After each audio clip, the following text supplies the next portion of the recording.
So welcome back, and we are carrying on with our study of probability, and a reminder that this really is all revision up till now.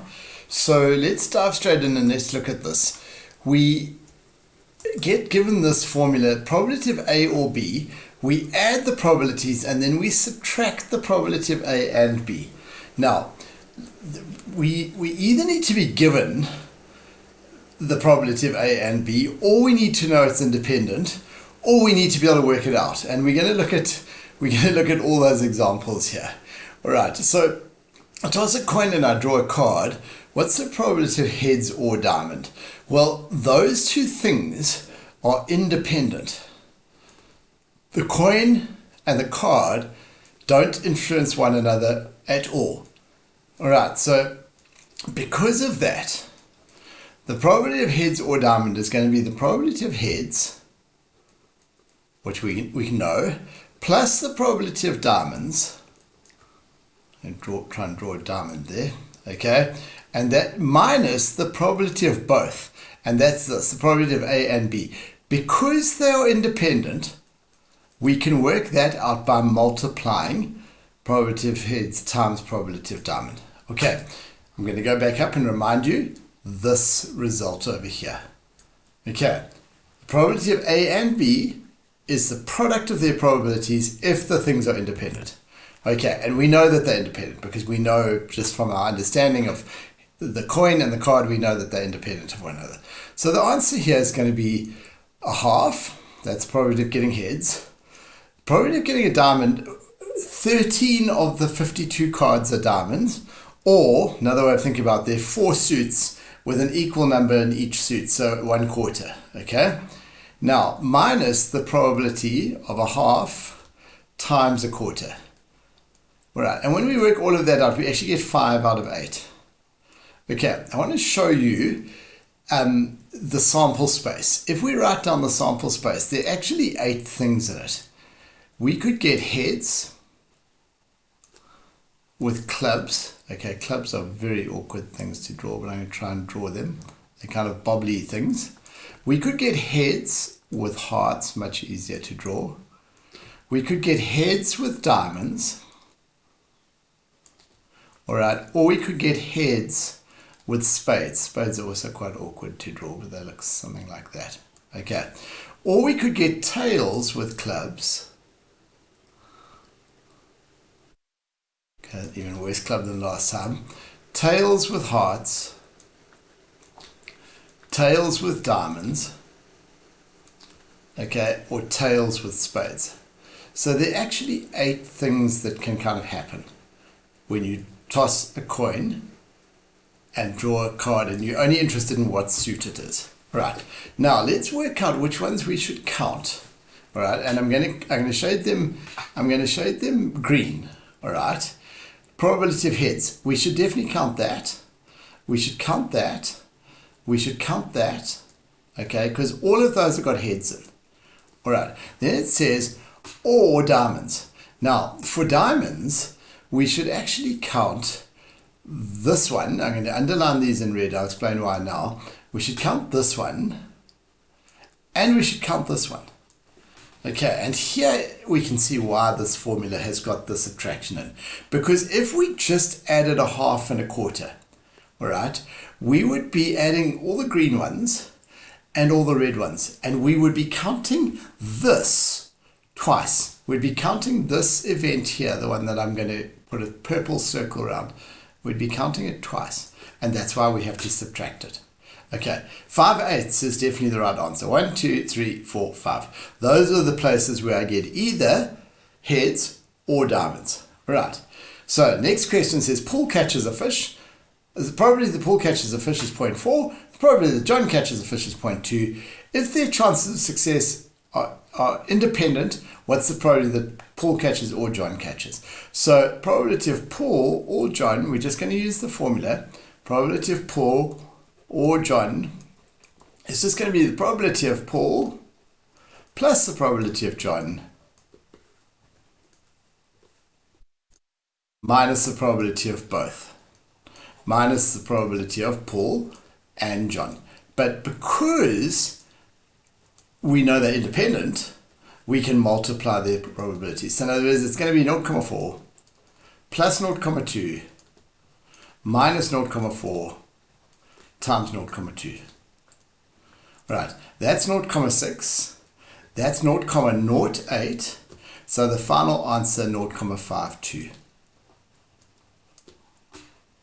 Okay, right, the last one, probability that a certain person wins a tennis tournament, Roger Federer, is that. The probability that Djokovic wins is that. What's the probability that either of them wins? Now, this one, we're not told whether they're independent or not, but in fact, the answer is going to be the probability that Djokovic wins plus the probability that Federer wins minus the probability that they both win. Can they both win? No. Those things are what we call mutually exclusive. For a tennis tournament, you only have one winner. So in fact, the answer here is going to be 0.8 for Djokovic plus 0.1, and we get 0.9. Okay, right. We will work more with this OR formula again just now, but really important, it does get given to us. It gets given to us in tests and exams. Okay, all right. Now, we've studied Venn diagrams before. We're going to ask you to pause the video, and we're going to ask you to just try both the questions on page 77, and then we'll go over them together.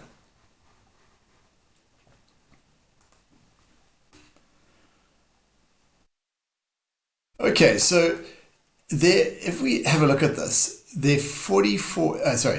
are 30, 55, 60, 69, 77, 109.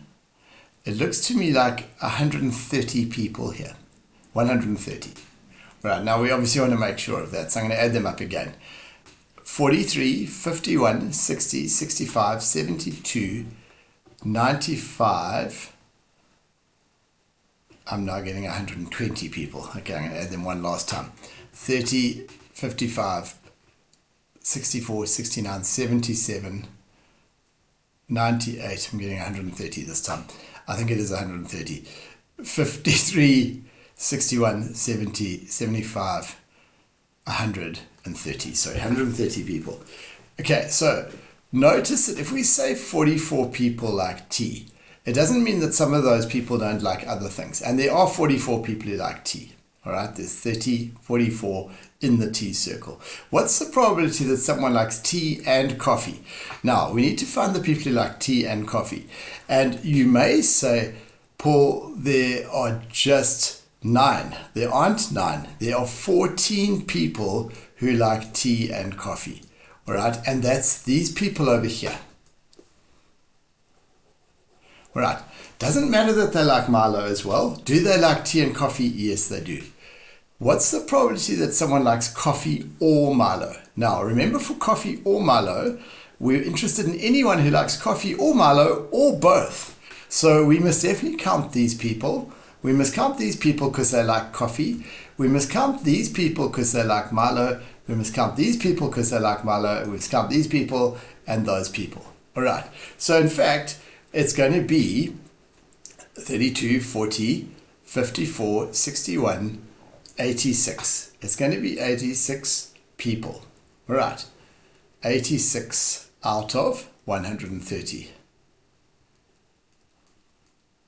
The next one asks us, what's the probability that someone likes exactly 2 of the drinks? Now, the people who like exactly 2 of the drinks are these people over here. These people here like exactly 2 drinks, tea and coffee. These people like coffee and Milo, and these people like tea and Milo. So if we add all those up, we get 16, we get 24 out of 130. 24 out of 130. Okay, right, then, probably would like at least 1 of the drinks. Now, basically, we want to count everyone apart from these 21 people. So the easiest way to work this out, and I'm going to go back and remind you, that the complement of at least 1 is none. All right, there it is over there. The complement of at least 1 is none. So what we're going to do, rather than working it all out, we're going to say 1 minus the probability of none of the drinks. Okay, so it's going to be 1 minus 21 out of 130. So our final answer, 130 minus 21, 109 out of 130. Okay, all right. I'm hoping you remember that when we draw a Venn diagram, all right, we start in the middle. We know that the probability of history and geography is 0,3. So let's label this. Let's call that history. Let's call that geography. And let's put the 0,3 in there. Then we know that the probability of history is 0,7. That means that the total inside this circle must be 0,7, which means that this piece must be 0,4. The probability of geography is 0,6, which means that the total inside that circle must be 0,6, which means that this must be 0,3. Right, now if we add all of those up, we actually get 1. Right, and that means that there's no probability of someone not doing either subject. Okay, now we're going to ask some questions here. Are studying history and studying geography independent? How do we test for independence? Let's go back and remind ourselves. When events are independent, all right, let me just remind myself where this is. When events are independent, we can test whether they're independent because we need the probability that they both happen being equal to the product of their probabilities of happening. So let's go and have a look at this example now with this Venn diagram. The probability of history times the probability of geography. That is going to be 0.7 times 0.6. It's going to be 0,42. Now, what's the probability of history and geography? It's given to us in the question. It's 0,3. All right. Because these numbers are not the same, all right, they are not independent. Okay, not independent. Are they mutually exclusive? Well, mutually exclusive, so easy to check. If things are mutually exclusive, the probability of both of them is 0. So no, they're not mutually exclusive, all right?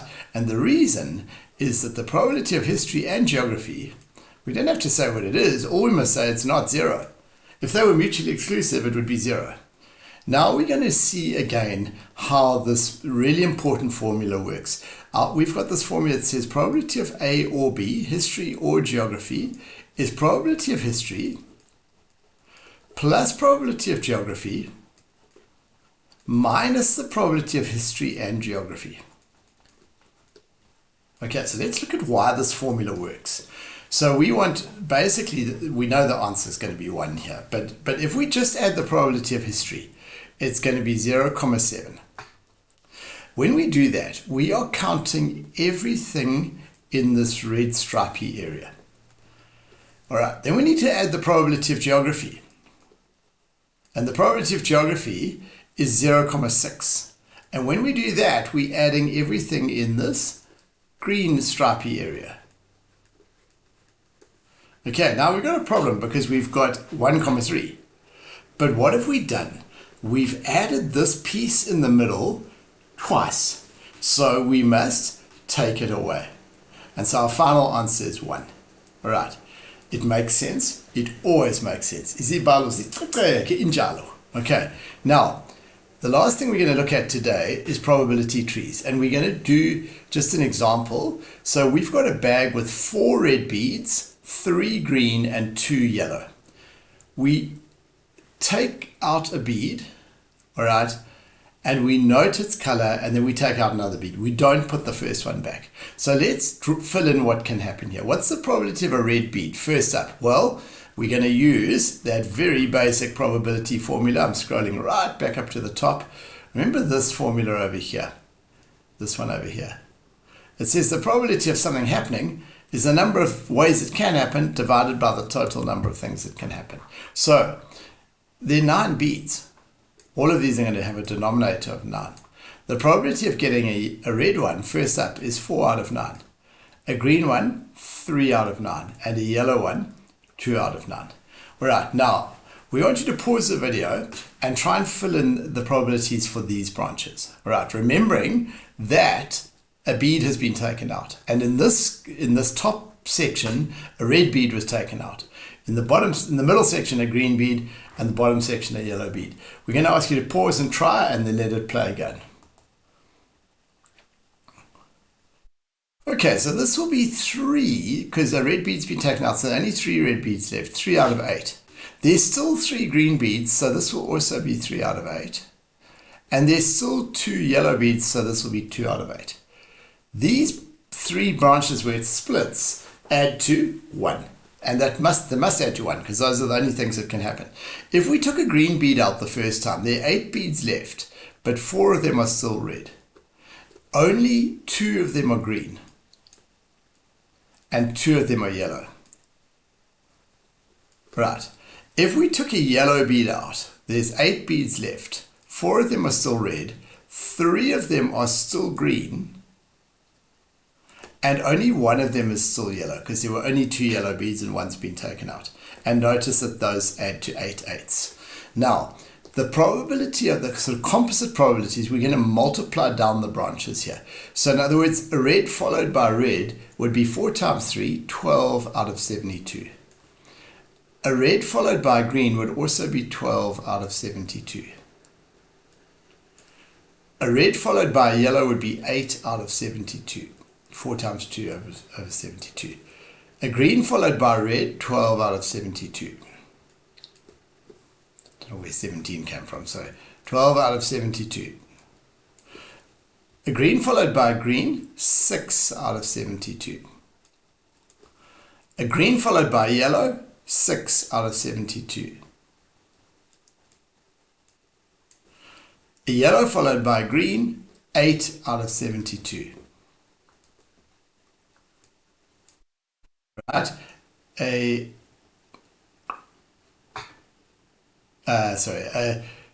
yellow followed by a green. That was a yellow followed by a red. Okay.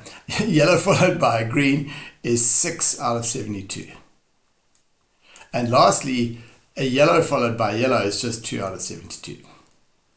Okay. If we add all of these up, and we're going to just quickly do this. I'm just going to add the numerators. 24, 32, 44, 50, 56, 64, 70, 72. We get 72 out of 72. Halala. That equals 1. Right, it must come to 1, because those are the only things that can happen. Now, if we want the probability of a combination of events, all right, we must just multiply down the branch. So a red, then a green. The only place where red, then green happens is red, then green. It's 12 out of 72. There's our answer. But sometimes we have what we call a composite event, and that's where it can happen in more than one way. What's the probability that we get 2 of the same color? Now, 2 of the same color, I'm just going to highlight the branches that we should count. We could get a red followed by a red, okay, and we know that probability. That's a probability of 12 over 72. Or we could get a green followed by a green, and we know that probability. That's 6 out of 72. Lastly, we could get a yellow followed by a yellow, all right, and we know that probability. That's 2 out of 72. All right, so I've highlighted them. We suggested that you mark the branches with an asterisk, with a star, but basically the answer is going to be 12 out of 72 plus 6 out of 72 plus 2 out of 72.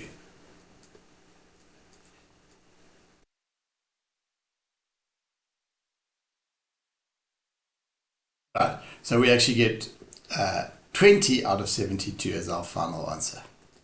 Right, now we're going to stop there. Before the next lesson, we want you to practice as many of the problems as you can on the next couple of pages. All right, there's a whole set called Some Practice. Okay, it goes right through to page 84. We're going to try and go over as many of those before the next lesson as possible. So try them. Don't go into the next section, which is some more practice. But we'll look forward to going over those with you next time. And uNkulunkulu anibusise nonke.